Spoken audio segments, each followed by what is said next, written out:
Welcome to a new deep dive. Today, we're pulling back the curtain on a really powerful idea, training your mind to win in any situation. Exactly. And our source material today is drawn from excerpts of an audiobook transcript. It's titled, Train Your Mind to Win in Every Situation. Our mission, like always in these deep dives, is to kind of cut through the noise, unpack the core principles, and really extract the most important actionable nuggets for you, the listener, from this material. And the central idea here, it's quite compelling, isn't it? It suggests that true resilience, the ability to win, it really comes from within. If you can train your mind to stay clear, stay steady under pressure, then the external world, challenges, distractions, all that information overload, it just loses its power to break you inside. And that's such a different starting point for most people. Really, we're often so busy trying to fix the job or change the circumstances, Yeah, controlling the people around us, looking for those external fixes. Right. But this source, it immediately directs our focus inward to the state of our own mind. It really hammers home that mindset is absolutely key. And it's pretty blunt about the alternative. How so? Well, it says weak thinking lets your emotions run the show.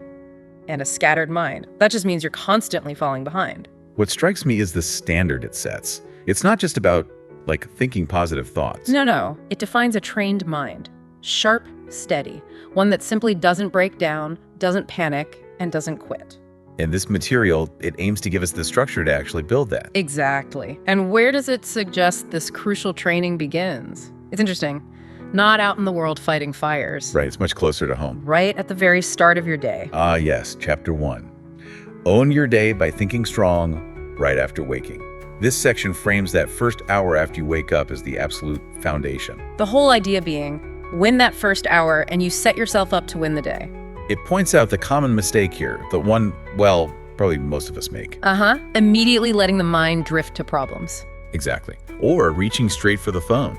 Letting all that outside noise flood in before you're even really awake. Yeah, the notifications, the messages. Yeah. Before you've even consciously engaged with your own thoughts. Right. And the source argues that whatever you feed your mind in that first hour, it directly shapes your direction, sets the tone for the whole day. It's like the operating system boot up sequence for your day, you could say. That's a good way to put it. So the critical nugget here is being intentional. You have to actually make a decision about the kind of day you want, how you'll respond to things, and crucially, choose which thoughts get your energy. And actively decide to shut out the rest. Yeah. It's about getting clear and grounded before the world gets a chance to confuse you or, knock you off balance. For anyone trying to process a lot of information, which is basically everyone these days, that initial clarity seems absolutely vital. It offers a very specific, really simple action for this. Which is? Before you even get out of bed, before you touch anything, just take a minute, speak some truth to yourself. It gives examples, right? Like, today I'm going to stay clear. Today I'm going to push forward. Or today I'm not giving energy to useless thinking.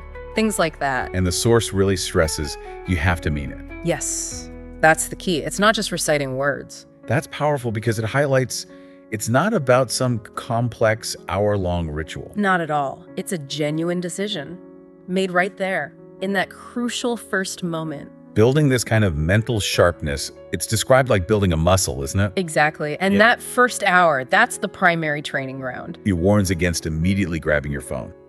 I know, I'm guilty of that sometimes. We probably all are. But it says that's basically handing the pen control over your story, your focus to other people. Letting them dictate your state of mind before you've even said it yourself. Right, which leads straight into a specific challenge it lays out. Okay, what's the challenge? No phone, no messages, no distractions. For the first hour. Wow.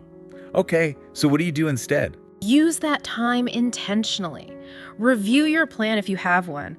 Think about what truly matters for the day ahead, how you want to show up. Remind yourself what you're actually aiming for. The source suggests telling yourself, today I'm going to act like it. Yeah. It makes the case that strong people start this way, serious, disciplined, focused. Rather than just kind of hoping the day goes well or waiting for things to fall apart before trying to react. Exactly. What about those days, when you just don't feel like doing it? That's the real test, isn't it? Absolutely. And the source anticipates that. It says your weaker self, that voice, it will definitely try to pull you back to the old patterns. So the key is recognize that voice, catch it, and then actively, consciously push past it. And that act is how you reclaim control. Reminding yourself, I run my life, I set the tone, I choose my thoughts. That daily practice, that's how you build the mental strength. and stop your emotions from owning your decisions. The source argues that the reason many people stay stuck is precisely this. They give in to those first thoughts. Yeah. They don't guard their mind. They don't take that crucial first hour seriously. And it just cascades. Weak days, weak weeks, a fundamental lack of progress. So the simple takeaway steps here are, first, build awareness. Notice those initial morning thoughts. Maybe even write them down if that helps you see the pattern. Good idea. And pay close attention to the story you're telling yourself first thing. Is it empowering? Is it focused? Is it actually helping you move forward in? And if not, the source says changing it is your job, your responsibility. That simple act of shifting your thinking first thing, it's described as shifting your energy and attitude for the whole day. It's the difference between dragging yourself through the hours and actually driving towards your goals. There's another physical action it recommends too, right? Getting out of bed. Yes, with purpose. No hitting snooze over and over. Get up like someone who is serious about their life, their day. That very first physical step, it signals to your mind, okay, we're not here to just coast today, we're here to grow. It also makes a link between your external environment and your internal state. Suggests keeping your space clean, focused. Less clutter outside often means less noise inside. That's the idea. Strong minds, it argues, are built in strong, supportive environments. This isn't just like fluffy motivation talk. It's presented as practical strategy. Totally. Winners guard their mornings. They actively train their thinking. They deliberately choose their mindset. And the really powerful outcome highlighted, it's that, like any training, it gets easier with repetition. Your brain actually starts to cooperate. It adapts to this new standard. You begin to feel a tangible difference. More control, less easily thrown off course. Yes. Clearer thinking, stronger actions. Every day you commit to this practice is proof. Proof that you can lead your own internal world. So the call to action here is simple, but wow, profound. Start your day with your eyes open. Seize that first hour with intention and power. And repeat it daily. Train your mind in that crucial window until winning your morning just becomes automatic. Okay, so moving from setting the morning tone, the source then turns its attention to protecting your mental space throughout the rest of the day. Right. Chapter 2 is protect your focus by turning off all distractions. And this chapter claims that most people don't lose their day because they lack time, but because they lack protected focus. That's the key word, protected. It vividly describes how quickly tiny things, a notification ping, a new message pop up. The urge to just scroll for a second, even a completely irrelevant thought that pops into your head. Right, they can just pull your attention away. And suddenly you're in this state of constantly reacting to the world instead of, leading your own activity. And the source frames these distractions not as just minor annoyances. No, it calls them significant barriers between where you are now and where you actually want to be. Every time you let a distraction pull you away, it argues you're literally giving away your power, your clarity, your mental sharpness. So to develop a mind that wins, you absolutely have to remove what weakens it. Turn off what doesn't serve your purpose. Simple as that. Well, simple to say maybe. What's interesting here is the assertion that you already know what your main distractions are. Oh yeah. You feel it, don't you? That little tug, that pull towards wasting time or away from the work you know you should be doing. That recognition leads right to the core requirement. Is discipline. You have to choose to focus, especially when it's hard and those distractions are practically screaming for attention. And it starts, it says, with your physical environment. Phone constantly buzzing, turn it off. Or better yet, the source suggests, put it in another room entirely while you need to focus. Social media sucking you in. The source is pretty direct. Delete the app if you have to. Noise making it hard to think. Find a quieter spot. The message is clear. Don't negotiate with your distractions. Just cut them out. If something pulls you away from your goals, it just doesn't deserve your time or energy. Act decisively. Protecting your mind this way is crucial for keeping that clarity we talked about. It warns that letting in one small distraction is like opening a door for many more to follow. And suddenly, your precious mental energy is being spent on things that have absolutely no real value for you, for your goals. This section really emphasizes the need to value your time and your mental space. Stop letting everyone and everything have immediate access to you. You're not a switchboard. Right. You're trying to build something, work on something important, move forward. Anything that gets in the way of that focus needs to go. And it clarifies this isn't about being rude to people. No, it's about being responsible for your own focus, your own improvement, your ability to actually get things done. A clear mind, it argues, just feels stronger. allows you to accomplish more, make better decisions. Stop second-guessing yourself. Move through your day with actual purpose. It's a good reminder, too, that not everything demanding your attention is actually an emergency. Far from it, usually. The source suggests stopping the habit of giving your mental energy to things that are just draining. Certain conversations, maybe. Endless message threads. Non-essential notifications, definitely. It uses an analogy. Think of your mental space like a room. Okay. If it's cluttered with distractions and irrelevant thoughts, there's no room to move freely or think clearly. Makes sense. But when it's clean and focused, You feel better, you can navigate your tasks much faster. you wouldn't let strangers just walk into your house uninvited, right? Exactly. So the source challenges you. Don't let random distractions just wander freely into your brain. Protect your focus like it's your most valuable asset. A practical action it recommends is scheduling dedicated blocks of time where nothing else gets in. Call it focus time, deep work time, thinking time, whatever works for you. And make a strict rule for that block. No checking email, no switching tasks constantly, no reacting to anything outside that defined focus. It makes the bold claim that, 99% of distractions are just noise pretending to be important. Wow, 99%. But it feels true sometimes. And if you don't actively control them, your mind will just bounce from one meaningless thing to the next, all day. So protecting your focus isn't about isolating yourself, it says. No, it's a deliberate choice about what deserves your energy. It's choosing depth over that constant pull of surface-level noise. It's about giving your full mental capacity to what you truly value. And the outcome described is, transformative. You stop feeling scattered, drained, or lost. Instead, you start feeling actual progress, momentum, and a growing trust in yourself because you're following through on what you intended to do. You're not just busy, you're effective. It draws a really sharp distinction between being busy and being focused. Busy often means your mind is just frantically jumping between things. Yeah. Whereas focused means you're locked in on what truly matters. Real productive hard work, it argues, is quiet, it's clear, and it produces tangible results. Scrolling endlessly might feel busy. But you end up feeling empty. Focus, on the other hand, fills you up. It sharpens your mind, gives you a solid place to stand. The source urges you to be ruthless, meaning disciplined about your time. Winners get serious about this. They protect their energy, they cut out what slows them down, they value a clear mind. And they absolutely do not let distractions decide the course of their day. That's the standard it encourages you to aim for. A level where you simply don't tolerate habits that pull you away from becoming who you aspire to be. And it emphasizes that this shift starts with seemingly small, simple decisions. Like placing your phone in another room while you work, turning off all those useless notifications. Actively scheduling and protecting your thinking time.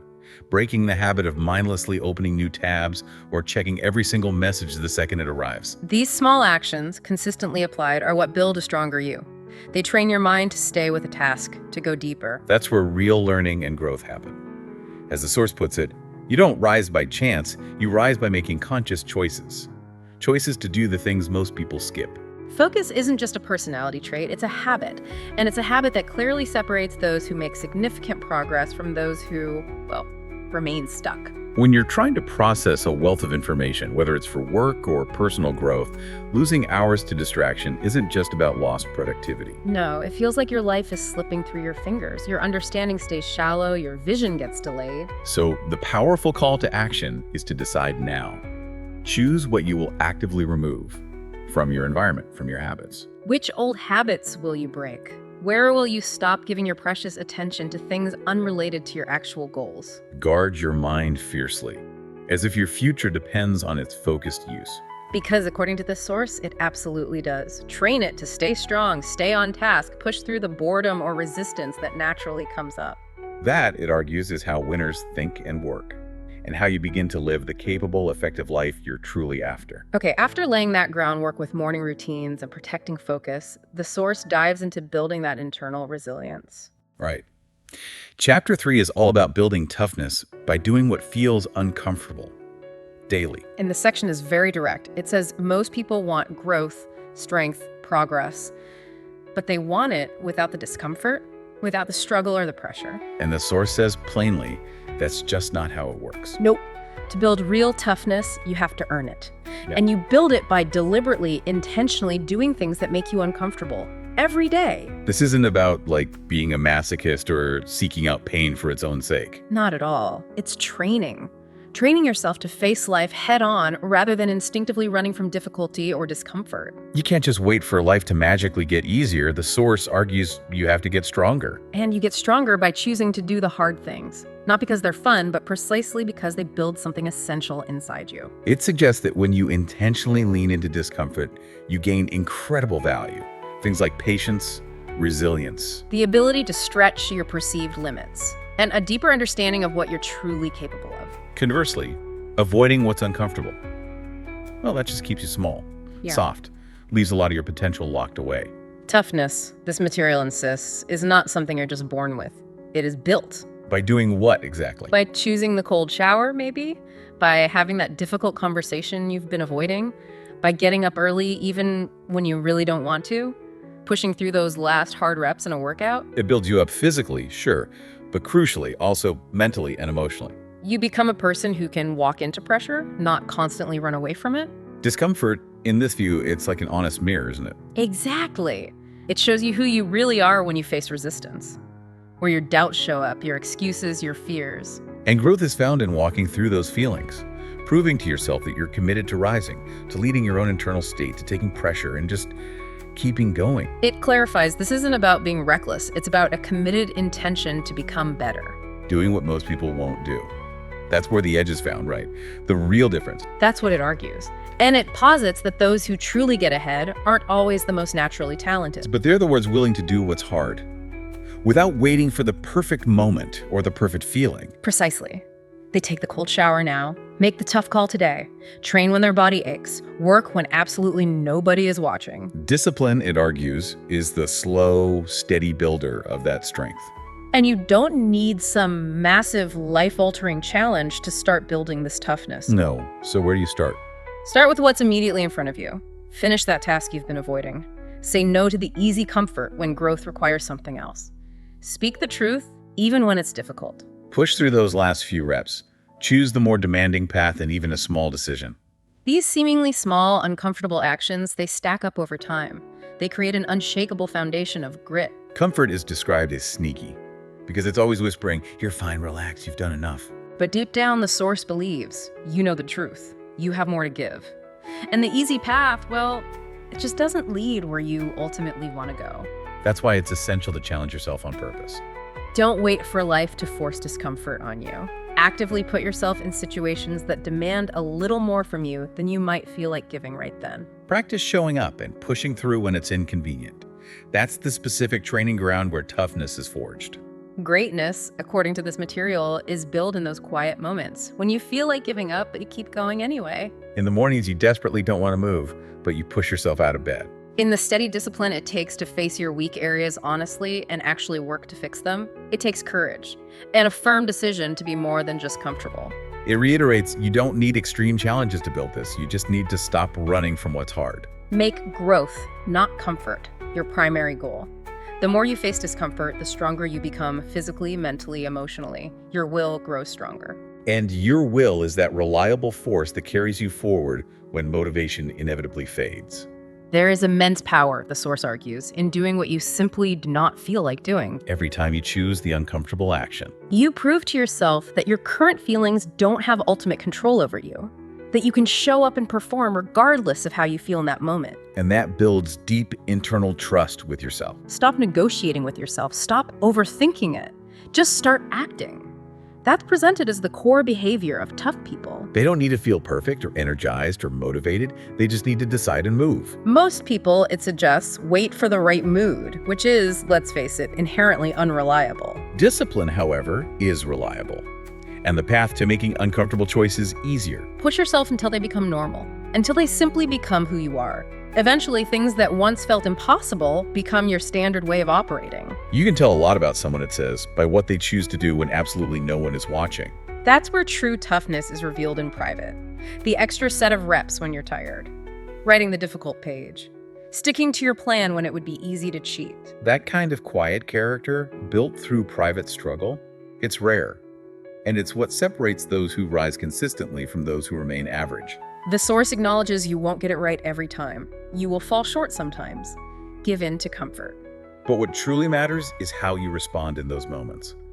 Do you beat yourself up and quit? Or do you go back, learn from it, recommit, keep building, and stay focused on the long-term goal of becoming tougher? If you choose the latter, something powerful happens internally. Your mind starts to doubt itself less. Your spirit grows stronger. Your confidence becomes not just a feeling, but something truly unshakable. Not because everything is suddenly easy, but because you've accumulated proof. Proof that you can consistently do what is hard. Discomfort, the source concludes, is not the enemy you should avoid. It is the essential training ground. Real strength, the kind that allows you to win in any situation, is built right there. The days when you most want to quit but push through anyway, those are the days that fundamentally change you. They teach you the truth about your own capability. So the takeaway: if you want to build mental toughness, stop waiting for some grand, dramatic challenge. Make today your training day. Find one specific thing that pushes you out of your comfort zone, even slightly, and commit to doing it daily. Start small if that feels necessary, but make sure it stretches your mind, your body, makes you a little nervous, or forces you to level up somehow. That quiet, daily consistency builds the grit you need. And grit is what builds winners. You were not put here to remain static. You were made to grow. And growth inherently demands challenge. Instead of fearing discomfort or running from it, actively choose it. Let it be the force that shapes you into someone stronger, not just for today, but for life. When your mind is trained to face what's uncomfortable, you build an inner strength that nothing external can truly stop. You become the kind of person who doesn't just survive difficult times. You bend, you adjust, you find a way through, and you keep going. Ultimately, you rise. Okay, following the focus on building toughness through discomfort, the source pivots. It goes to something really fundamental for internal strength: the power of your own integrity. Right. Chapter 4 is titled, Say What You Mean and Mean What You Say. This chapter argues that to build a strong mind and a capable life, your words, they have to carry real weight. It's presented as being far more than just, being honest with other people. It's about your identity. About the process of becoming someone that others, and crucially, you yourself, can truly trust. The source makes a very direct point. Every single time you say you're going to do something and then you don't follow through, You weaken your own self-belief. exactly, you chip away at it. Yeah. This becomes a habit of self-doubt that erodes your confidence from the inside out. Words, whether they are promises to others, commitments to yourself, stated goals, they only carry weight if they are consistently backed up by action. Otherwise, the source argues they're just noise, empty words. It highlights the value of being known as someone who stands behind their words, who says it once, and then demonstrates their commitment through consistent action. That kind of person, it says, earns deep respect and becomes a rare, solid individual in the world. And this starts, according to the force, by simply thinking before you speak. Don't make promises lightly just to please someone or sound good in the moment. Don't commit to things you know deep down you won't or can't realistically do. Don't say yes when you really mean no. Be clear, be direct, be real with yourself and with others about your intentions and your capacity. That kind of clarity, it suggests, simplifies your life immensely. How so? It removes the mental clutter of confusion, guilt, having to keep track of inconsistencies. It builds solid character. People learn they can trust your straight words and consistent actions. And just as importantly, you learn that you can trust yourself. The source observes that the struggle for most people isn't really a lack of knowing what they should do. It's a struggle with consistently doing what they said they would do. Precisely. It describes how people inadvertently train themselves to ignore their own inner voice, their own commitments. Saying they'll wake up early but hitting snooze. Yeah. Starting a project with enthusiasm but then letting it just languish. The more this pattern of words not matching actions is repeated, the source argues, the harder it becomes to genuinely believe in your own potential or capabilities. The gap between what you say and what you do widens. It turns into internal frustration, disappointment, which eventually just feels normal. But the message isn't one of despair. It's about empowerment. You can rebuild that connection between your words and your actions. You can become the person whose follow-through is simply expected because it's consistent. And the starting point is incredibly simple, even if it's not always easy. What is it? Only say what you genuinely mean. If you state you will do something, then do it. If you say you will be somewhere, make sure you show up. If you give your word on something, honor it, especially when it becomes difficult or inconvenient. This principle extends beyond just your personal goals. It deeply shapes your relationships and how people perceive you. If your words are constantly changing or your actions are unreliable, people eventually stop taking you seriously. And that applies just as much to your relationship with yourself, your own internal credibility. Living with alignment where what you say and what you do consistently match creates a profound clarity. People know exactly where you stand. And that kind of straightforwardness is increasingly rare and powerful. This alignment also has an incredible effect on your mental space. It frees your mind. How does it do that? You're no longer burdened by the stress of pretending, trying to remember past excuses, juggling conflicting stories, You just speak your truth and live it out. That simplicity gives you strength. and frees up immense mental energy for real progress instead of wasting it on managing internal inconsistencies or, hiding. The source acknowledges this takes serious discipline. It's often easier in the short term to smooth things over with vague words or make empty promises that please in the moment. But this, it warns, inevitably creates long-term problems. Others see the cracks, you see the cracks, and your reputation, both external and internal, fades. The task is to build a voice, both with others and within yourself, that consistently carries truth. And you start small. Yeah. Pick one single thing today that you said you would do and simply follow through on it completely. Don't push it off. Don't water down the commitment. Don't look for a shortcut. Just do what you said you would do. And importantly, if you make a mistake, if you fail to follow through, Own it immediately. Don't hide it. Don't blame others. Don't run from the consequence. Clearly state what went wrong, what you will do to fix it. and then, crucially, fix it. The source suggests that owning your mistakes and correcting them builds trust faster than any amount of excuses ever could. Living this way actually sharpens your thinking. You become more mindful of your words before you speak them, more conscious of your actions. You stop wasting time explaining yourself because, well, your actions speak much louder than words. People sense this alignment. They know where you stand. They feel that you mean business. That quiet presence, that clarity of purpose that comes from integrity, it becomes a powerful strength. You become someone others can rely on. And perhaps most importantly, you become someone you can rely on. The ultimate power described here is the power of truly trusting your own word. When your actions have consistently built that foundation. Your mind becomes incredibly strong. You stop doubting your next step. You don't constantly need outside approval or hesitate because you're unsure of yourself. You don't need motivation every single morning because you've already decided to show up and follow through. That consistency just compounds over time. Making you, as the source puts it, potentially unstoppable. One of the most profound forms of freedom, it argues, is living without that constant inner conflict. Which only truly happens when your words and your actions are in alignment. You're not carrying the weight of guilt from broken promises to yourself. You're not chasing external credibility. You're not building elaborate stories to cover inconsistencies. You're simply moving forward with a clear conscience and a unified sense of self. That is a quiet but immense power. Winners, this material asserts, live with intention, and their words are a fundamental part of that foundation. They treat their words like commitments, their promises like contracts, not because someone is forcing them to. But because their own internal standard demands it. They don't lower their standard of follow-through to match a passing mood. They raise their actions to meet the bar set by their word. Eventually, the source says, this practice becomes second nature. It simply becomes who you are. You speak clearly, you act decisively, you follow through consistently. Your confidence grows not from empty declarations, but from the real daily proof of your own actions. That is the kind of unshakable internal strength this material describes.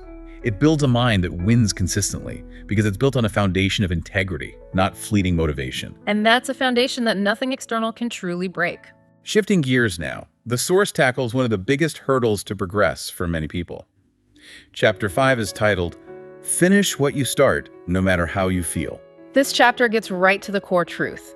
Starting new things is easy. Finishing them, that's what truly separates those who achieve from those who don't. The ability to complete what you begin, to push through, even when the initial excitement is long gone. Without relying on your current mood or needing perfect conditions, that's paramount, according to this. The source paints a picture of someone who is always starting things, new projects, new habits, new ideas, but rarely seeing them through to completion. And it warns that this pattern effectively trains your mind to quit. Your brain gets comfortable with the feeling of stopping halfway. It becomes the default pattern, even part of your identity. That's the danger. It suggests that people often lose their potential, not because they lack talent or capability, but because they consistently walk away when the going gets tough or boring or frustrating. You simply cannot, according to this material, build self-respect if you constantly quit halfway through.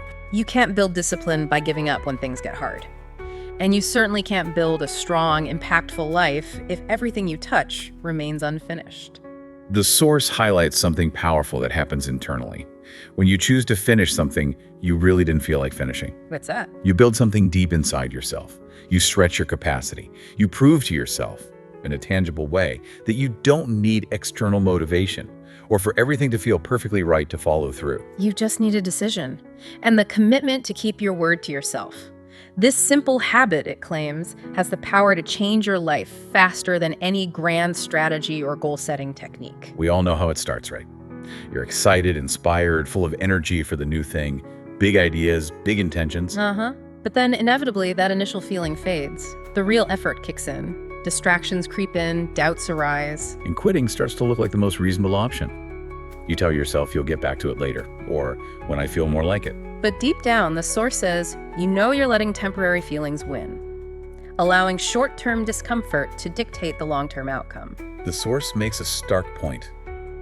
Every single time you quit something you're supposed to finish, you lose a piece of your internal power. It seems like a small thing in the moment, but it stacks up. It becomes your default operating mode. You say tomorrow, you say when I feel better, but that tomorrow rarely arrives. And each instance makes your self-discipline weaker, your confidence smaller, because you keep providing yourself with proof that you cannot trust yourself to finish what you start. It clarifies that this isn't about achieving perfect results on everything you start. It's about building the habit of follow through. That consistent act of seeing things through, that's where real toughness and self-worth are earned. It doesn't come from talking about what you'll do. It comes from what you actually complete. Whether you commit to something large or small, the challenge is to see it through, especially when it's inconvenient, when you're tired, or when absolutely no one else is watching. The source insists that that is precisely when and where your character is truly shaped. There is always a moment in any task or commitment where it gets uncomfortable, where the initial ease wears off. That, the source identifies, is the test, the critical turning point. In that moment, you will either break down or push forward. The choice is yours. You can sit in the frustration and resistance, or you can find a way to move through it. If you stop every time it gets hard, you will simply never experience the satisfaction and learning that comes from seeing something through to the other side. The point, according to this material, is never just about finishing that one task. It's fundamentally about who you become in the process. The mindset you cultivate. You are not just completing a piece of work, you are actively proving to yourself repeatedly that you are the kind of person who finishes what they start. The source suggests that the people you most admire and respect, they're finishers. They've trained and built that capacity over time. They learn to stick with the boring parts, the difficult parts, the parts where excitement vanishes. They operate from an internal standard. They don't need external hype or pressure or motivation to see things through. And this material argues that this is precisely what you need to build. An internal standard, a personal rule for how you live and engage with your commitments. How do you start building this standard? By finishing the little things, consistently. Clean that space you said you would, write that one page, complete the full set of reps in your workout, even when your muscles burn. The more you finish, especially the small, mundane things, the more your brain adapts. It stops fighting you so much and starts supporting the new habit. You begin to quiet that inner voice that constantly says, you can stop now, because you've consistently shown it that quitting halfway is no longer your habit. This new identity, the person who finishes, has a ripple effect. It changes everything else in your life. You don't have to constantly talk about what you're attempting to do, you just do it, and people feel and see the difference. Not because you announced it loudly, but because you were consistently living it out. That quiet presence, that reliable energy, creates genuine respect without you even trying. You become dependable, real, because your actions are consistently aligned with your stated intentions. Finishing, the source clarifies, doesn't mean it's always exciting or comfortable or happens quickly. What truly matters is showing up, following through, and not walking away from the things you said matter to you. Even when it feels inconvenient, you're exhausted, or no one else is paying attention. Keeping your word to yourself in those quiet moments is the most powerful aspect of this practice. A strong person, it argues, builds the necessary grit to see things through consistently. They don't fear pressure because they've trained themselves to operate within it. They don't panic when motivation disappears because they've learned the skill of moving forward regardless of how they feel. This consistent movement, this ingrained habit of finishing, is what makes success predictable. Not guaranteed, but predictable. If you consistently show up and complete the work you commit to, results will inevitably follow. And this principle applies to every area of life. Finishing a difficult conversation with integrity, seeing a personal commitment through, completing a project at work. You do it not because you feel like it in that moment, but because that's who you are. This is how you build tangible strength in the real world, not from innate talent or luck, but from consistency, repetition, and completion. Skills you actively build daily. It's not about speed, it's about relentless forward motion. Just keep going, even if it's slowly, taking one step at a time. What matters is not quitting, but keeping that motion until the task is done. That kind of steady, consistent pressure applied over time is what breaks down the biggest walls and overcomes the greatest resistance. It all originates from a single, powerful decision, one that is independent of your feelings in the moment. I finish what I start no matter what. Adopting that mindset creates a solid internal foundation. It gives you peace because you know you can rely on yourself, and it provides clear direction. You're no longer chasing a fleeting feeling of perfection. You're consistently choosing progress. And that accumulated progress is what makes you solid. It allows you to build genuine trust with yourself, leading to lasting, tangible results. The call to action from this chapter is simple. Make the decision today to finish what you start every time, especially on the days when you least feel like doing it. Because that, the source concludes, is precisely when it matters most for building your inner strength. Okay, following the focus on completion, the source turns to navigating the inevitable setbacks. Chapter 6. Fix your mindset when things are not going right. This section emphasizes that your mindset isn't just important when things are easy. It matters most when life gets difficult. Right.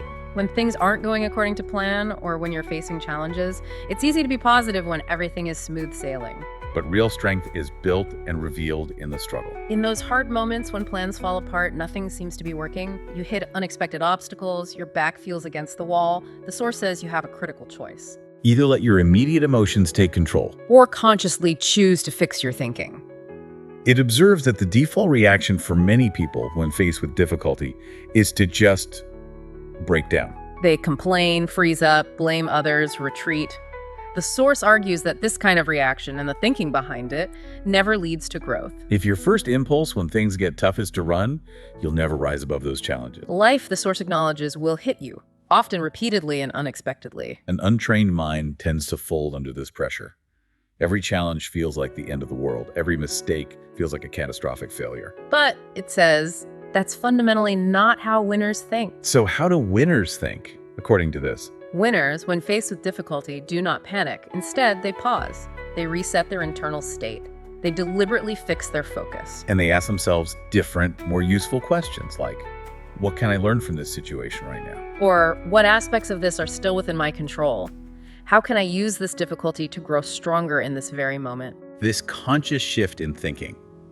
The source explains, it doesn't magically change the external situation.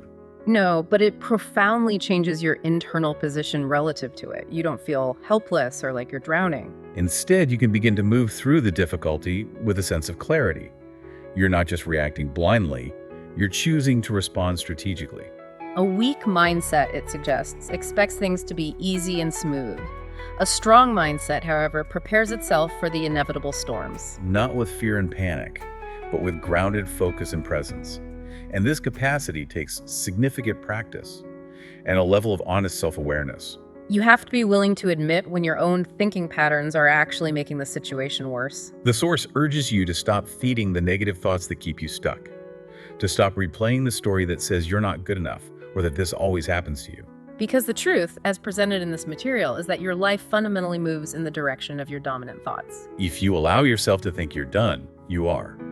But if you consistently think you can rise to the challenge, you give yourself the internal capacity to do so. The external situation does not ultimately decide your outcome. Your trained mindset does. It clarifies that you are absolutely allowed to feel frustrated or tired or disappointed when things go wrong. Those are natural emotions. But you are not allowed in this framework to stay there indefinitely. Building a strong life comes from consistently standing back up after you've been knocked down. And from training your mind to identify the next necessary step, even when the overall path ahead seems unclear or impossible. This is the fundamental skill that separates people. Tough times either break them or are used as the crucible to build something far stronger inside. A practical action recommended here is to actively catch your thoughts when things go wrong. Don't immediately spiral into worst-case scenarios, feed the internal drama, or magnify the problem beyond what it is. Instead, pause. Take a moment. Distinguish between what is real in this situation and what is simply your fear or anxiety. Then refocus on what actually needs to be done in this moment. Training your thoughts in this way means taking deliberate responsibility for what you allow to enter and remain in your mind. Stop letting panic or fear be the default decision maker for your next move. The source is very clear. Pressure from the outside is not your primary enemy. Poor, untrained thinking on the inside is. If you habitually give energy and attention to negative or fearful thoughts when things go wrong, you will constantly feel overwhelmed and out of control. But if you learn to filter your thoughts and consciously choose which ones you will focus on, you can remain grounded. And a grounded mind consistently leads to improved actions. You can act from a place of strategy and strength, rather than reacting impulsively from fear. The source emphasizes that you won't develop this capacity to fix your mindset by accident. It requires conscious intention, consistent self-control. And an active commitment to thinking with purpose, especially when your feelings are pulling you in a negative direction. It's crucial to recognize your own typical patterns when things go wrong.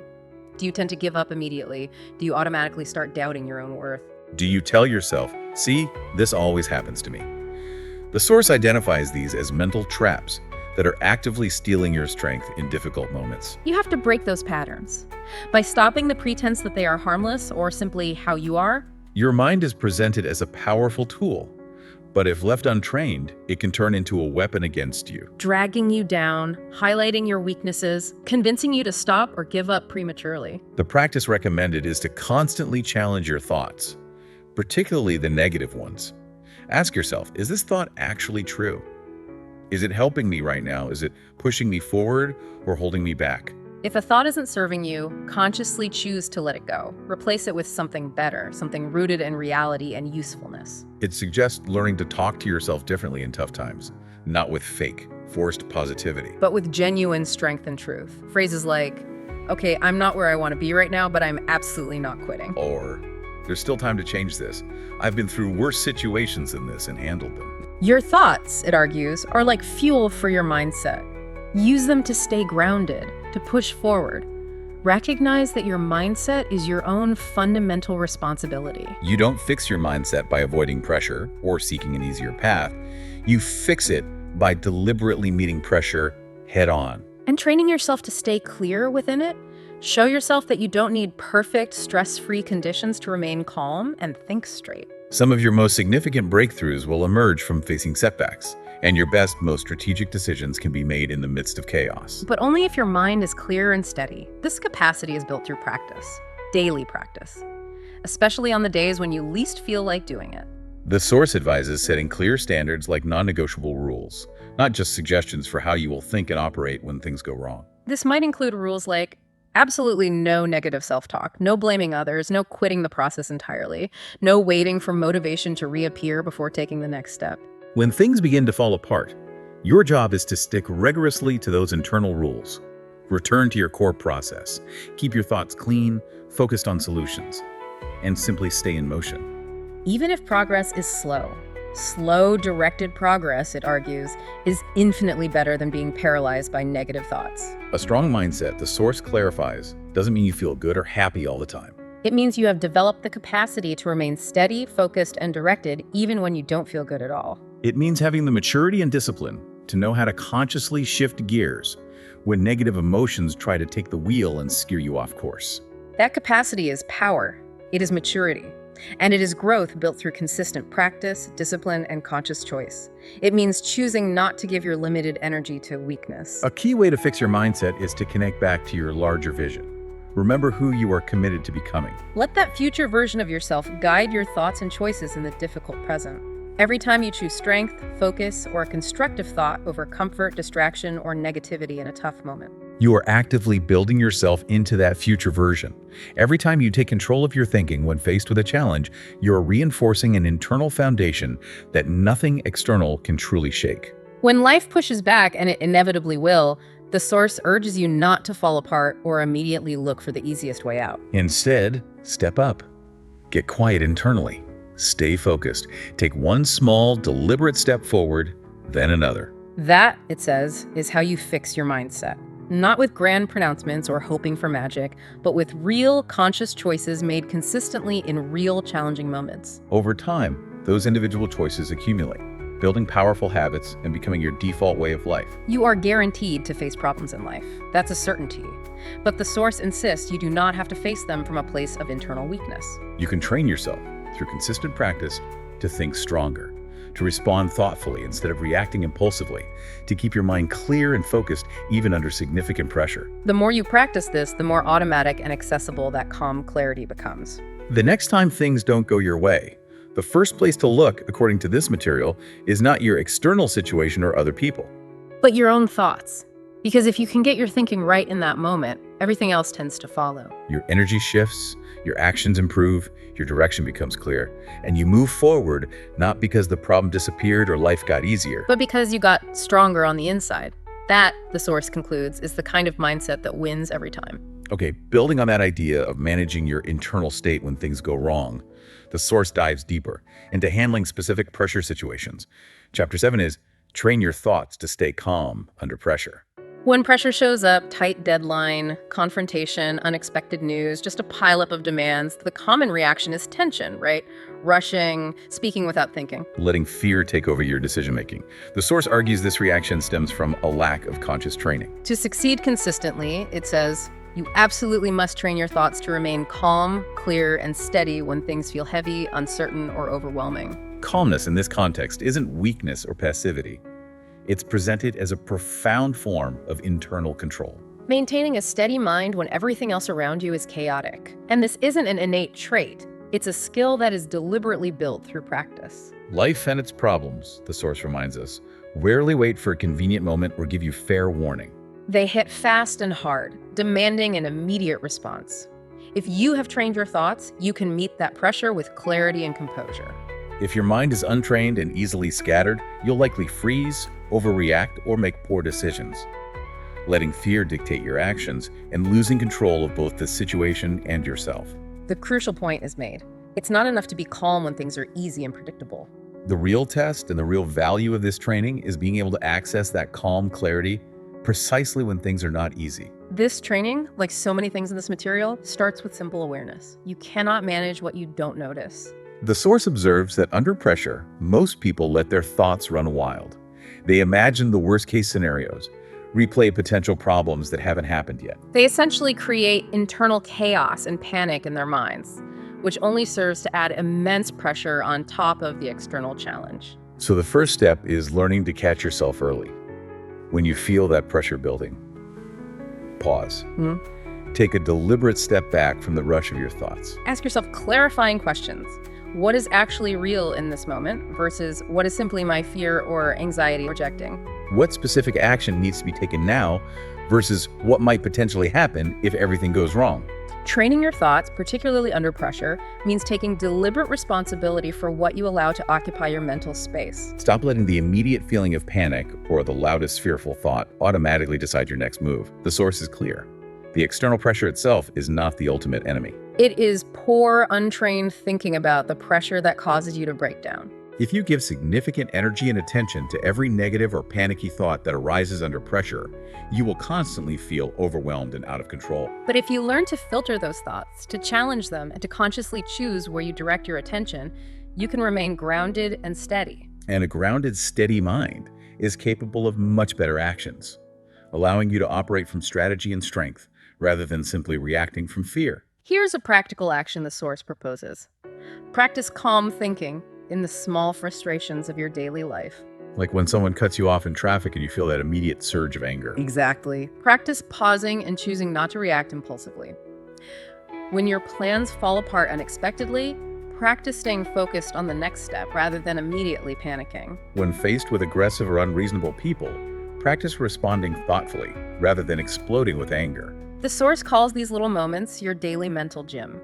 If you can't train yourself to stay calm and think clearly in small, everyday stresses, you simply won't be able to do it when you face real, significant pressure.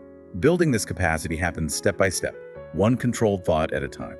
learning to catch yourself before you react instinctively is a powerful step towards greater control. Choosing to respond from a place of considered thought instead of emotional explosion makes you significantly stronger. It's also important, the source suggests, to understand your own personal triggers. Those specific situations, types of people, or internal patterns that tend to make you lose your calm or feel cornered. Yeah. Study these triggers in yourself so you can recognize them and be prepared. You cannot fix or change a reaction that you refuse to honestly face and understand within yourself. The source acknowledges that physical responses, racing heart, faster breathing, tense body, are normal physiological reactions to pressure. But it insists you don't have to be dictated by those immediate physical or emotional reactions. A tense body or a mind shouting with fearful possibilities does not automatically mean you have to panic or believe the worst case scenario. The consistent practice recommended is to pause and reset internally when pressure builds. Tell yourself calmly, this is pressure, it feels intense, but it is not the end. Remind yourself that clarity emerges from a state of calm, and taking a deliberate, considered action, no matter how small, is always more productive than being paralyzed by anxiety. The source emphasizes that you don't wait for the pressure to magically disappear to operate effectively, you learn to operate inside it. That's what truly strong, capable people do. They are not trying to engineer a life without stress. They are actively building themselves into a person who does not break down under stress. And this capacity stems directly from how they choose to think when pressure mounts. They deliberately choose not to feed their fears, not to react instantly to every feeling. And to create internal space for clear thinking before taking action. They build a mind that can hold steady no matter the external storm. Calmness in this context isn't silence or inaction. The source clarifies it's about staying sharp and balanced. Maintaining the ability to think clearly even when everything is moving quickly. Remaining steady while your emotions are rising. This internal steadiness gives you a tremendous edge. Calm thinkers don't waste precious energy on internal panic or burn themselves out with frantic, undirected activity. They conserve their strength for focused, effective action. You develop this capacity for calm under pressure through consistent daily repetition. Practice observing your thoughts, challenging the useless or fearful ones, consciously slowing down your internal mental rush. Little by little, your baseline reaction to stressful situations begins to change. You stop panicking instinctively over small things. You stop reacting impulsively to every perceived threat. You start choosing your response, consciously leading yourself instead of being dragged along by your immediate feelings. This is how you gain genuine internal control. The source emphasizes that a clear decision is necessary here. You will no longer allow panic to own your decisions when pressure hits. Make it a personal rule. No matter how intense things feel in the moment, you will commit to staying calm enough to think. And you will not allow the pressure to control your words, your actions, or your energy. Practice speaking with clarity and acting with deliberate purpose. If you do mess up and lose your cool, acknowledge it quickly, stop, reset your internal state, and try again. Pressure will inevitably show up in your life, that's a given. But the source stresses, your trained mindset decides what happens next. Will you crack under the strain, or will you compose yourself? Will you lose focus entirely, or will you use the pressure to sharpen it? This choice is presented as something you make every single time. The more consistently you choose calm over panic, the more natural and accessible that state becomes. This, it concludes, is where real power emerges: the capacity to handle significant stress with internal calm and external composure. Calm thinking also allows you to see opportunities and solutions that the noise and chaos of stress completely blinds you to. When your mind is consumed by panic, you miss crucial details, potential solutions, important signals. But with clear, calm thoughts, your mental vision sharpens. You are able to see more options, hear better, understand situations faster, and move forward with greater confidence because you trust your own ability to handle the challenge effectively. Your internal calmness, this material notes, becomes a strength that others around you can sense and rely on. When things get hard, people will often instinctively look to those who are not losing their minds, not necessarily for all the answers, but for a steady presence. You bring a sense of steadiness, presence, and order to chaotic situations. This rare capacity is built through daily mental discipline. Actively choosing not to react automatically to every trigger and deliberately creating space between the external stimulus and your internal response. That intentional space is where genuine growth and control are built. The source acknowledges that you won't be perfect at this. You will sometimes mess up, lose your cool, revert to old patterns, and that's okay. What matters most, it insists, is how quickly you are able to recover. Reset your mindset, reflect on what happened, and commit to improving your response next time. That cycle of self-correction is what builds mastery over time. You don't need to be flawless. You just need to stay committed to the process of progress. Every time you consciously choose calm over internal chaos, you win an internal battle. Every time you hold your ground mentally instead of exploding, you build deep trust with yourself. The call to action is to train your thoughts daily before, during, and even after pressure situations. Make this a consistent habit, your internal edge. Calmness isn't a state you passively wait for. It's something you actively create, thought by thought, choice by choice. That's how you build the capacity to lead your life effectively, no matter how intense the external circumstances become. And how you stay steady when the world around you shakes. Train specifically to win with a calm mind under pressure. Okay, moving from managing pressure, the source addresses a fundamental truth about change and backsliding. Chapter 8, choose better habits when your old ones show up. This chapter starts with a guarantee, one that is perhaps equal parts frustrating and free. Which is? Your old habits will show up again. They don't magically disappear just because you decide to change or set new goals. No, they linger. They wait. And they tend to strike when you are most vulnerable, tired, stressed, distracted. And if you're not prepared for their return, the source notes, you will easily fall back into them. Not necessarily because you're inherently weak, but because those old patterns are just so deeply familiar, they're automatic. And in the moment, they feel incredibly easy. They've been repeated so many times that they start to feel like an ingrained part of who you are. But the source insists you absolutely do not have to stay that way. The moment those old habits reappear, that is precisely the moment to step in with conscious awareness. Not with shame, not with guilt. But simply with clear observation. See it. Catch that impulse. Notice exactly what your mind and body instinctively want to do. Reach for the phone, avoid the task, spiral into negative thinking, revert to an old comfort behavior. Recognize that pattern for what it is. Call it out internally, maybe even out loud. Yeah. You cannot change a pattern that you continuously ignore or pretend isn't happening. The source identifies a common trap here, thinking that you have failed completely just because an old habit returns after a period of progress. But it clarifies that the return of an old habit isn't a failure. It is simply part of the inherent process of change. True, lasting change isn't about never having the old patterns or urges show up again. It's about learning exactly how to respond when they do knock on the door. The crucial piece is building and choosing a new option in that moment.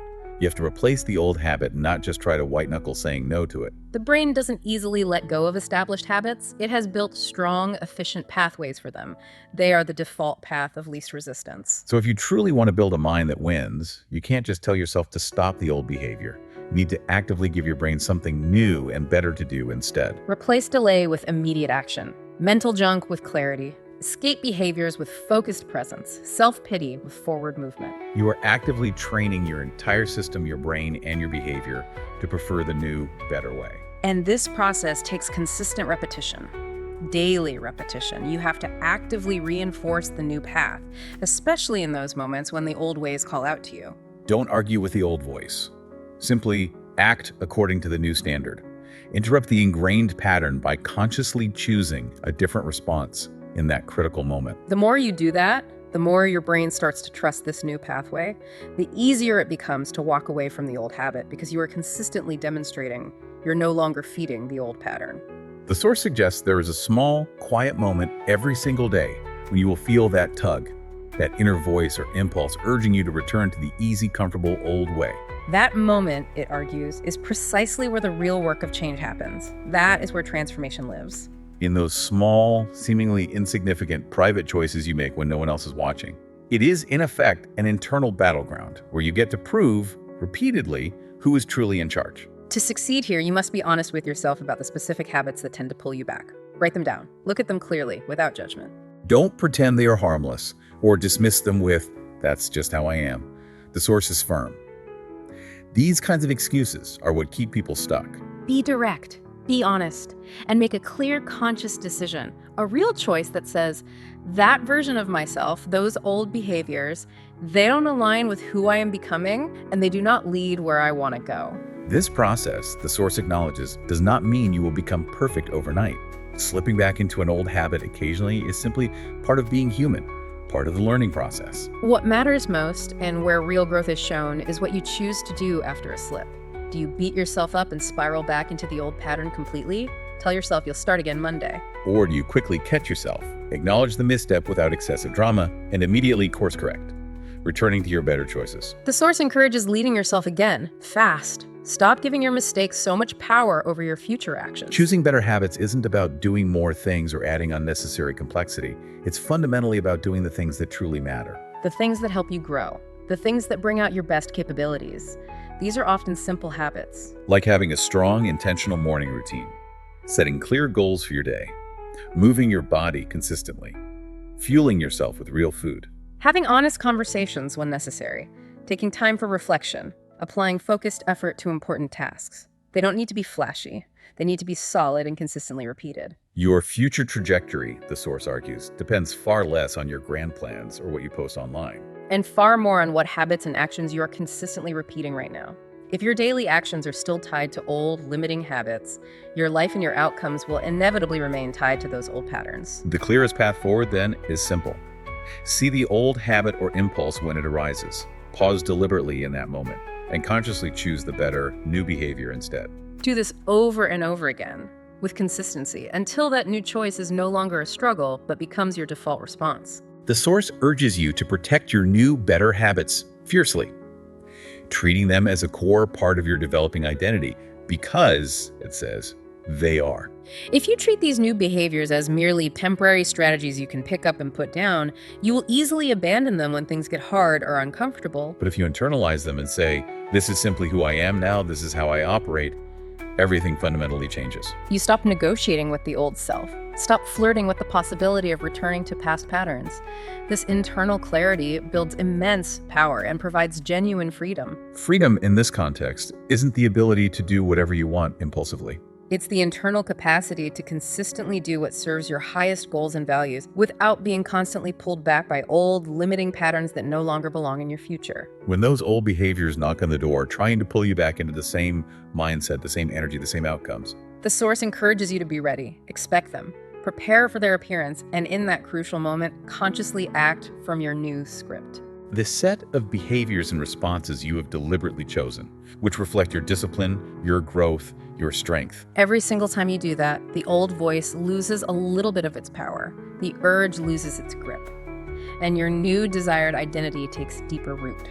You cannot always control when an old habit or impulse will show up, but you can absolutely control what happens in the critical moment after it appears. That, the source insists, is where true transformation begins. In that moment of awareness, that conscious decision, that deliberate choice. To stop living by old stories and patterns and start living by your new, chosen standards. This is what fundamentally shapes your future, not one dramatic external event. But the consistent daily choice to choose the better habit, even when the old comfortable path seems much easier. That, the source concludes, is how you successfully change ingrained patterns, break old cycles, build a mind that wins consistently, not by just trying to be better, but by making the commitment to actively become better. One conscious choice at a time. That internal shift, that change in identity is what changes everything. Okay, moving from the personal challenge of old habits, the source then broadens the scope. It looks at external validation or lack thereof. Chapter 9 is, do the right thing, even when no one cares. The source draws a key distinction here. It says that doing the right thing when you are being watched, when there's an audience, or when you expect praise or recognition, that's relatively easy. It feels good, it might boost your reputation, it provides external validation, but that's not the real test of character. The true test, it argues, is what you choose to do when absolutely no one is around, when there's no one clapping, no one checking up on you, no immediate reward, no external recognition, no attention whatsoever for your actions. That, the source says, is the moment that truly reveals who you are at your core. Anyone can perform for an audience. But very few consistently live with genuine integrity and character in the private moments. This is where true integrity is formed. This is where real self-trust is built. It's in these unseen moments that your real internal foundation is established. The source observes a common pattern in today's world, a strong drive to be seen, to get credit, to gain attention for one's efforts. And it notes that when people don't receive that attention, when their hard work goes unnoticed or unpraised, they often stop putting in the effort. They cut corners, they drop their standards, with the internal justification of, why bother if no one cares or sees? This mindset, it claims, is a fundamental reason why many people stay stuck or plateau. They are living for external approval or attention, instead of living by internal principles and focusing on their own growth. When the external attention fades, their internal effort fades right along with it. That isn't strength. That's dependence on outside validation. Real sustainable growth and internal strength, the source insists, begin when you choose to do what is right, for no other reason than the simple fact that it is the right thing to do. Not because it feels good in the moment, not because it will earn you anything tangible, but because you have made the fundamental decision to live by a set of internal standards that do not rise and fall based on the opinions or awareness of others. You show up and give your best effort in those unseen moments out of respect for yourself, not to impress anyone else. This commitment creates an incredibly solid person, one who is not easily moved or swayed by either excessive praise or complete silence or criticism. They keep doing the necessary work, quietly, consistently, even when it happens entirely in the dark, because their motivation is internal, not external.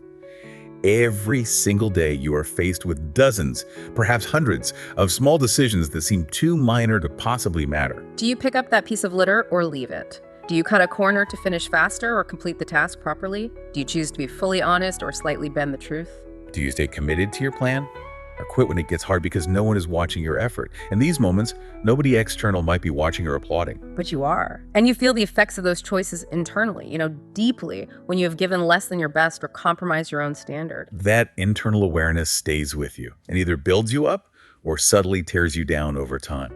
Greatness, the source argues, is not built by consistently doing what is convenient. It is built by consistently doing what is necessary. And sometimes what is necessary is quiet, unglamorous, and completely unseen. Those moments are, in fact, more important for shaping your character than the moments when you are performing in the spotlight. Your character is forged not when you are validated and praised, but precisely when you have every easy excuse to quit, slack off, or lower your standard. And you choose not to. When nobody else is checking your effort, yet you still choose to give your absolute best. It is incredibly easy to lie to yourself, to justify average effort, if your motivation and standards are based primarily on external observation. You can easily convince yourself you've done enough, or that your mediocre effort is acceptable, because there's no one external holding you strictly accountable. But when you choose to hold yourself accountable, when your own internal standard becomes your primary guide for action, everything fundamental changes. You stop needing external reminders, constant supervision, or fleeting bursts of motivation. You simply do the work, maintain the standard, make the right choice, because that is simply who you have decided to become. Consider the kind of person you genuinely want to be, someone whose effort and integrity depend on whether they are being watched and rewarded. Or someone whose consistency stems from a deep internal commitment, regardless of external circumstances. The source suggests this fundamental choice is made in the accumulation of your daily, seemingly small actions. When you make the conscious choice to consistently do the right thing, even in silence, your confidence grows in a fundamental way. Not because someone else told you you're great, but because you are providing yourself with undeniable proof, moment by moment, that you can be trusted. That your actions consistently match your internal standards. That your integrity is not for sale to external approval. That deep inner trust becomes an unshakable foundation for your mind. And this principle applies across every aspect of your life. Your work ethic when unsupervised. Your commitment to your health habits when no one is checking. Your honesty in relationships, even when a white lie would be easier. Your personal discipline with your habits when you're alone. Are you consistently doing the right things, maintaining your standards when no one external is keeping score, or only when there's a direct, visible benefit or consequence? The source calls this a hard question to answer honestly.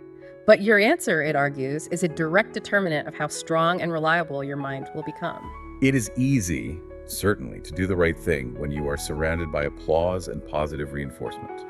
Real internal strength is built in the moments of quiet, unseen consistency, in the silence where your inner values are the only guides. There is immense quiet power in becoming the kind of person who genuinely doesn't need external credit, attention, or a pat on the back to maintain their standard. You just do the necessary work. Stick to your internal truth. Live by the standards you have set for yourself.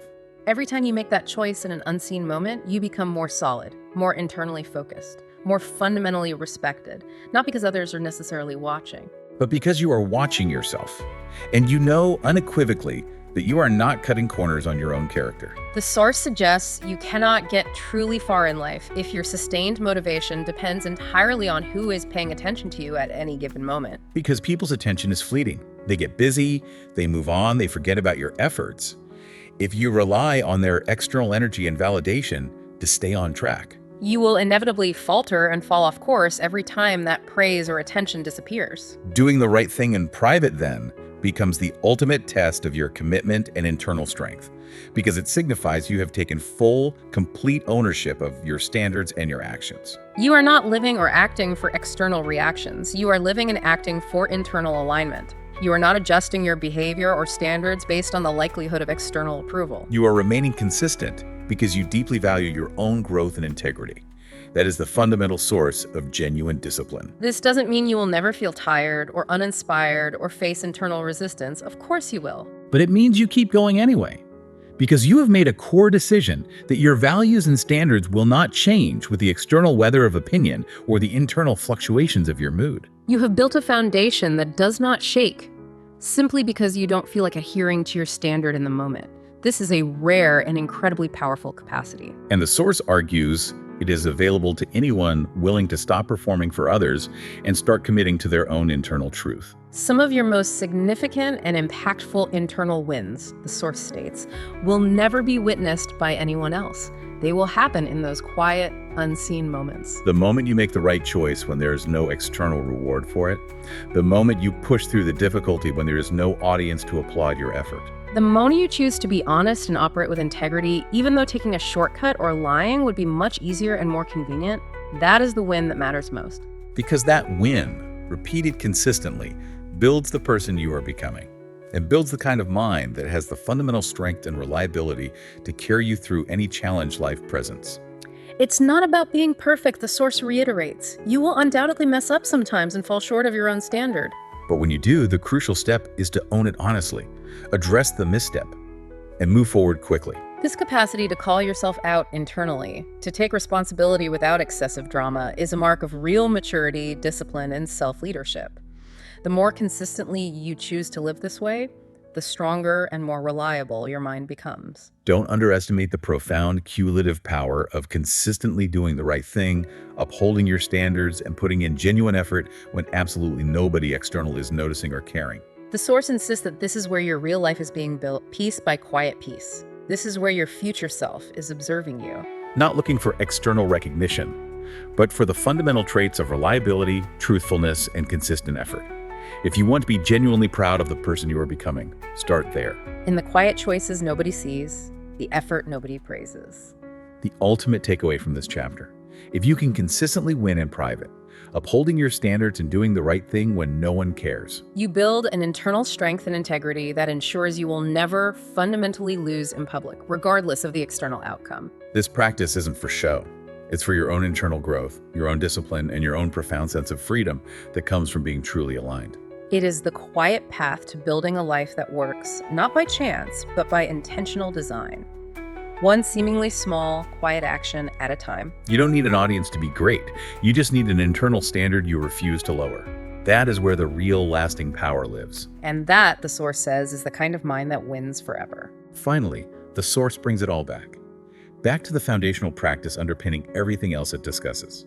Chapter 10 is, repeat the basics daily until they shape your mind. The source notes that we are constantly bombarded with the allure of the new method, the new routine, the new shortcut, the new groundbreaking strategy. But the fundamental truth, it asserts, is that it's not the shiny, complicated new thing that ultimately changes your life. It is consistently executing the basics. It is the simple, often unglamorous daily actions. It is the small steps repeated over and over again with consistency and intention. Until they stop being things you do and start being simply who you are. That, the source argues, is where real lasting strength is built. Your mind, your habits, your identity shifts not through a single burst of excitement, but through the quiet, persistent power of repetition. The material emphasizes that your mind fundamentally responds to the input you give it daily, not just occasionally or only when you feel motivated or excited. If you consistently feed it chaos, distraction, and a lack of structure, it learns to stay scattered and reactive. But if you consistently feed it focus, discipline, clear direction, and reliable routines, It begins to expect that structure. It settles into a state of calm readiness, and it starts to actively support your goals and intentions. this transformation, the source insists, is not an accident. It happens through the consistent practice of basic fundamental habits. Habits so simple and seemingly obvious that most people overlook them entirely. Examples of these foundational basics given throughout the source include waking up at a consistent, set time, taking a few minutes to set clear intentions or write down goals. Practicing self-discipline in small moments, consistently moving your body, taking time to plan your day, dedicating moments for honest self-reflection. These are not flashy activities, but the source argues they are incredibly powerful when applied consistently. Repeating them day after day begins to fundamentally shape the way you think, changes how you carry yourself in the world, builds genuine confidence from the inside out. Consistently doing the basics means you stop relying on the unpredictable energy of motivation or constantly chasing intense bursts of effort. And instead, you develop the reliable, sustainable power of consistency. The source suggests that many people don't stay stuck because they're lazy, but because they don't stick to these fundamental basics long enough for them to actually take effect and work. They try a new routine for a few days, maybe a week, and then stop, thinking it's not yielding dramatic results fast enough. Then they abandon it, maybe revert to old habits, and then sometime later, they start over with another new, exciting idea. This cycle repeats endlessly. Constant motion and effort, but without the deep foundational consistency needed for real, lasting progress. What's often missing, according to this material, is a fundamental commitment to simplicity and an understanding that true mastery in any area of life is built not through complex or extraordinary actions, But through the consistent, disciplined, and often extraordinary repetition of seemingly ordinary basic actions. This isn't about demanding perfection in your daily habits. The source acknowledges you won't get it exactly right every single day. Setbacks will happen. But a core part of mastering the basics is the commitment to show up and return to them, even after you've missed a day or fallen off track. That capacity to correct course and return to the foundational practices is itself part of the process of building mental strength. The source urges you not to abandon the basics just because they feel small or insignificant in the moment.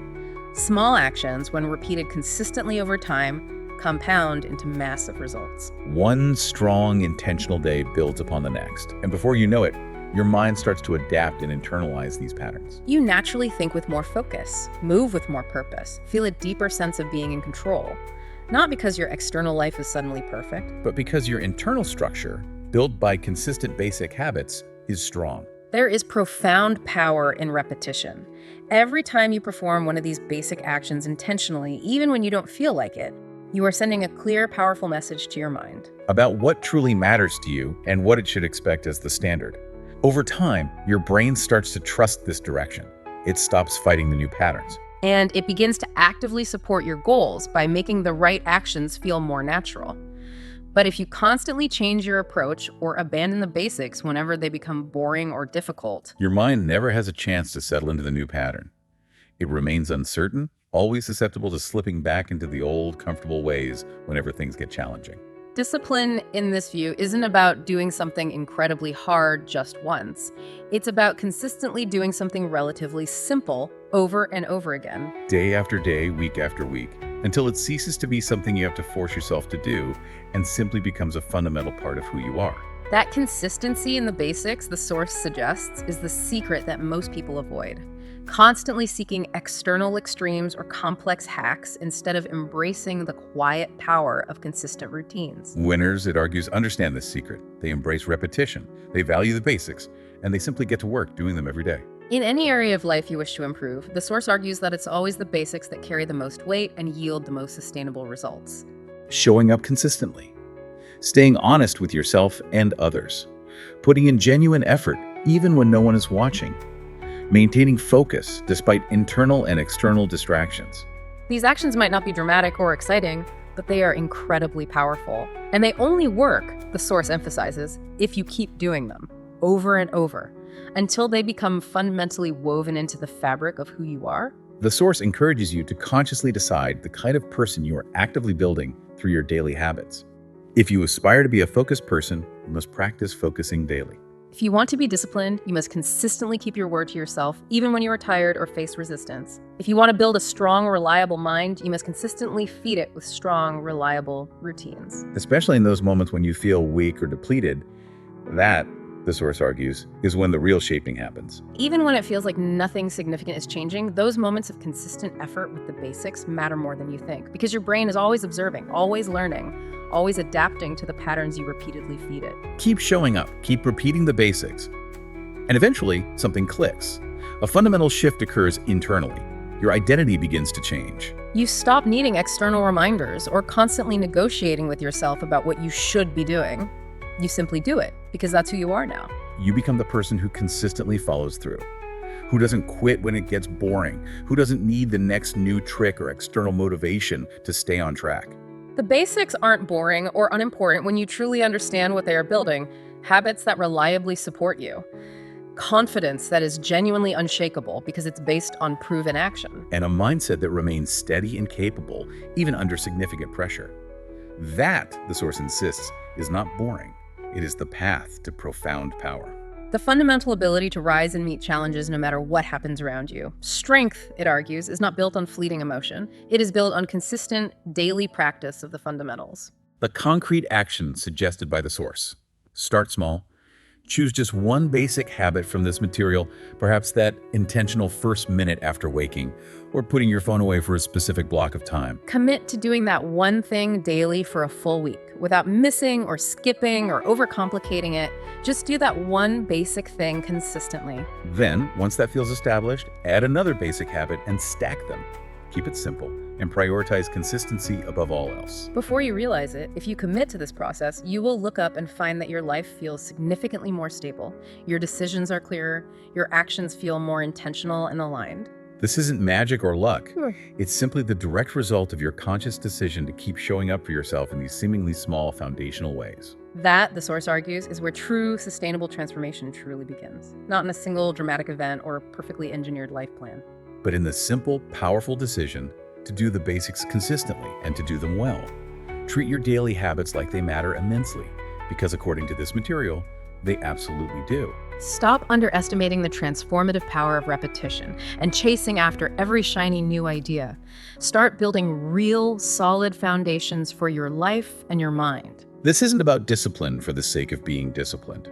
The source frames it as living a life with clear thoughts, directing your energy with focused intention. And ensuring your actions consistently reflect your deepest values and goals.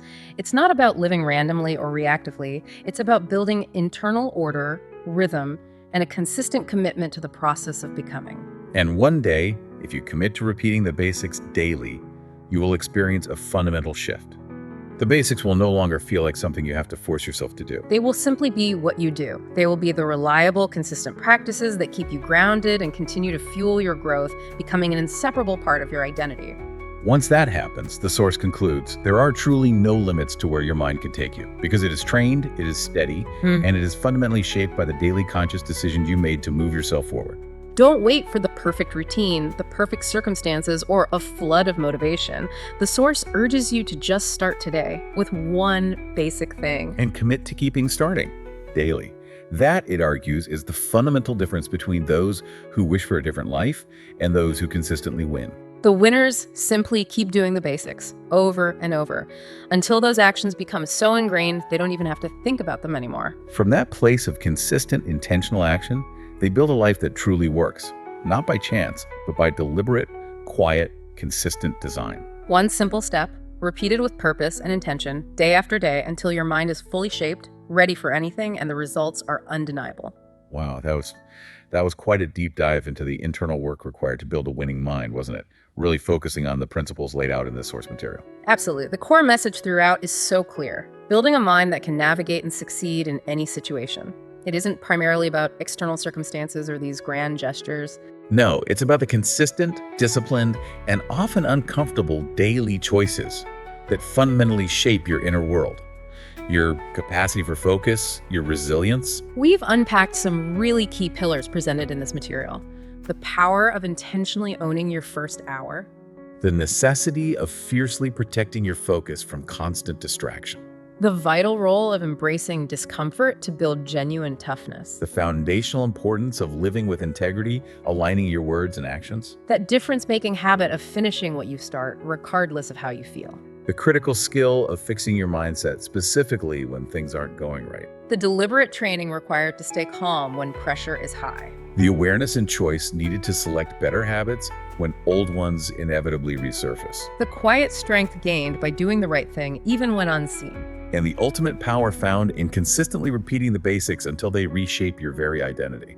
For you, the listener, especially when you're working to process and understand a lot of information, these aren't just abstract self-help concepts. No, these are intensely practical principles for managing your most important tool, your own mind. They offer a direct pathway to gaining knowledge effectively, finding those aha moments. And crucially, managing information overload by building the internal control and clarity required to focus on what truly matters. And as the source emphasizes repeatedly, the immense power in all of this lies not in complexity or intensity. But in the simplicity and sheer consistency of these daily actions, it's not about doing one massive, difficult thing occasionally. No, it's about committing to doing the basic, necessary things like protecting your first hour or finishing a small task over and over again. This source material makes a really compelling case that the greatest, most enduring strength is built not in the spotlight of external achievement, But in the quiet, unseen moments of daily discipline and internal choice. So as you go about your day, navigating whatever challenges or information comes your way, maybe consider this provocative thought. What single basic or uncomfortable choice, something we discussed from this material, will you commit to making today? Knowing that this seemingly small, unseen action is genuinely contributing to building the foundation of an unshakable mind.